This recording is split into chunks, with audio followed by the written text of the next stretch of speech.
In this video I'm going to show you how to transfer photos from Google Photos to your iPhone's gallery. That is quite simple and easy to do, so let's begin. And first you have to install Google Photos app and log in here with your Gmail account. And now you can transfer a photo from here to your phone's gallery.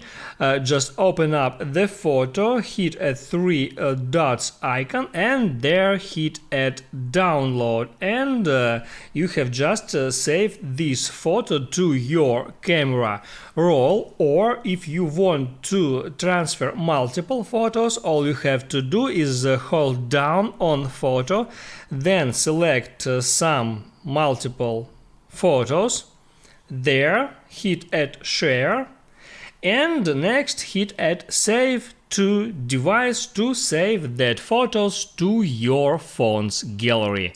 That's how it works. If this video helped you out, don't forget to like and